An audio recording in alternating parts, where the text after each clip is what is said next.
The Late Shower Third Movement, bringing a video to you guys about this whole Pastor Marvin Sapp thing who said lock the doors, that don't let the people go until we get $40,000.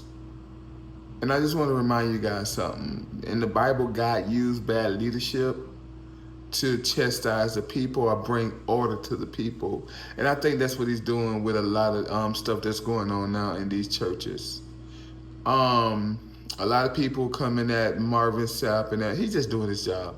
He just been that's what he's supposed to do. That's what he calls to do, to chastise the people.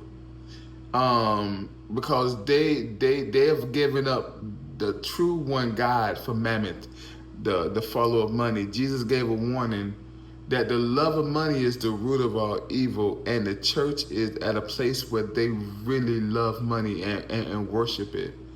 So when I see this, I'm not making any excuses, I'm just telling you what it is. This is the judgment of the people, and the people need to come out of that idea that money is God. Right? In Timothy, it talks about the itch in the ears. The people listen to these pastors who are speaking wicked, and they like it. And this is all that is. Plus men, this is for men. Most importantly, black men. We should have been on guard for this, right, in the black church, because there's no way of putting it. Our community was at the church was at the forefront.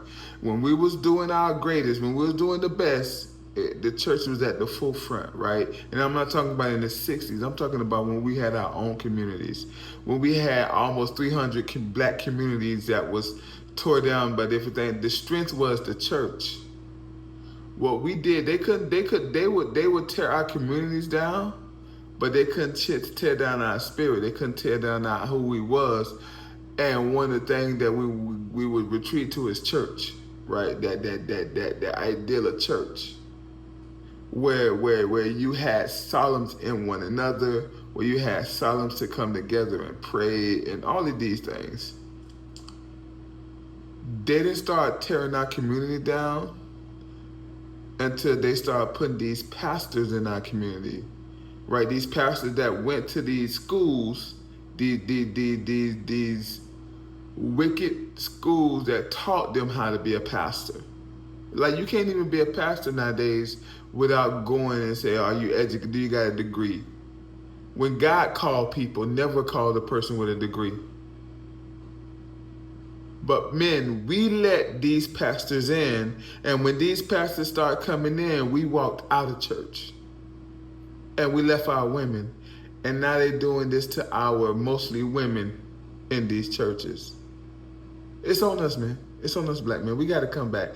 The black church has to come back to where it needs to be, and that's at the forefront of our community. But the only way we do that is by men. We got to go in there and clean church. We got to clean out. We got to clean out all these wicked, evil pastors. We got to clean that out. Do have a podcast every Thursday. I'm sorry, every Wednesday on YouTube and Facebook. You know, check us out. But understand this. He's just doing what he's supposed to do.